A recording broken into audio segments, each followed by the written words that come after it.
Jerusalem, in the months before Jesus' crucifixion, was the religious and economic heart of Judea, the name the Romans gave to ancient Israel.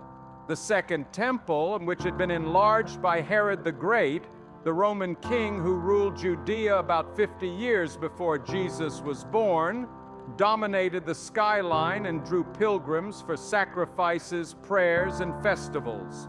The temple courts functioned as a marketplace and ritual center.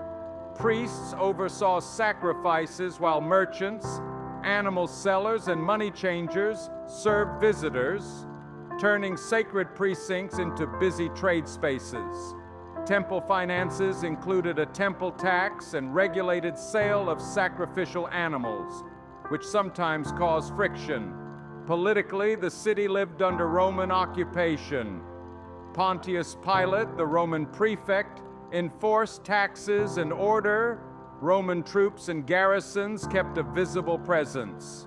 The Roman Antonia Fortress, which stood beside the temple, housed soldiers and signified Roman power. Jewish self-government persisted through the Sanhedrin, a council of leading priests, elders, and legal scholars that adjudicated religious matters and negotiated with Rome.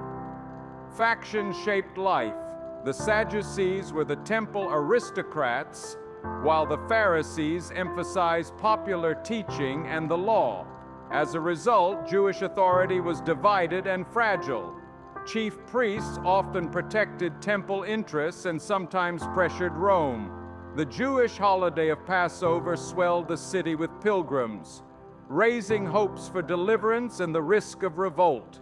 Into this charged setting, Jesus entered Jerusalem riding a donkey, greeted by crowds waving palm branches in a gesture of messianic expectation. He taught openly in the temple, confronted money changers, and spoke against the practices of the leaders, drawing both admiration and alarm. The Last Supper, shared by Jesus and his disciples, was a Passover Seder, the traditional Jewish meal commemorating Israel's deliverance from slavery in Egypt. Crucifixions were common outside Jerusalem and were used by Rome to punish rebels, criminals, and anyone seen as a threat to Roman imperial order. Crucified bodies displayed along the region's main roads served as a stark warning to the populace. The crucifixion of Jesus took place just outside the city walls of Jerusalem in Golgotha, which is the Aramaic word for place of the skull, though it is more often referred to as Calvary in New Testament translations.